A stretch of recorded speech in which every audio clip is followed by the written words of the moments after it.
I think there's also a tendency of the autistic community to set ourselves up as special and somehow apart from the disability community, and that holds us back in terms of getting our message out, because so many of us are saying, and I'm just going to use the crudest terms here, we're not retarded, we're not crazy, we're not crippled, and contrasting autism to ways of viewing disability that are not right even for people who have things that really are considered illnesses and stuff, and making us out to be super special. It isolates us. It makes us as a community what one autistic woman I know refers to as terminally unique. And I think people in the autistic community and also parents who believe in autism acceptance need to start really looking at how they view disability, how they view other kinds of people, or else it's just setting us up as so special we'll never get anywhere.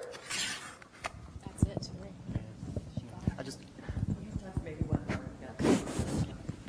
I just wanted to say that you were right on about the comment about the deaf community. I think that the two biggest models for us so far and going forward have been the deaf community and the gay community for different reasons.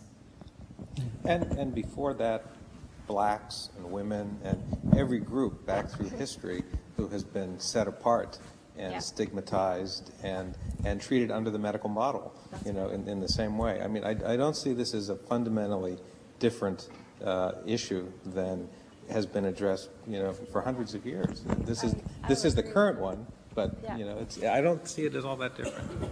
Yeah. Okay, we have one.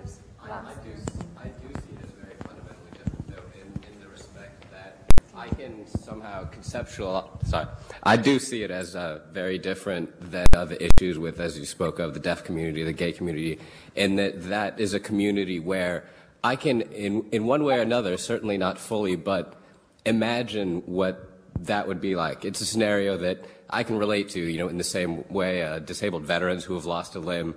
I can, you know, kind of see myself in that situation and understand how that would make me feel. And I think it's very hard for me to imagine myself, you know, not being able to, or communicating differently. And so I do see it as very fundamentally different, and I think that's why it's harder. I'm going to ask you a question. Why do you think it's so different?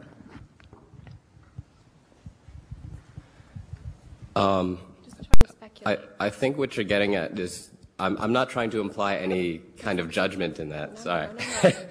I'm not I think it's important not to. I simply can't imagine what it would be to interact with my environment in the way, I'm sorry, I forgot her name. Amanda does. I think it would be great, but I can't imagine myself doing that and the emotions that it would. We have a...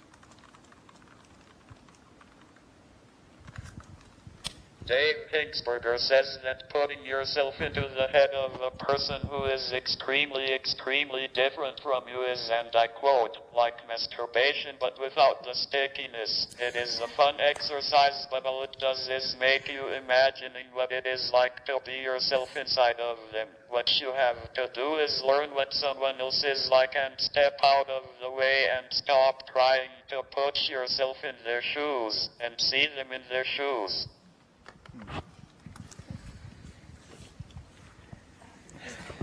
Done.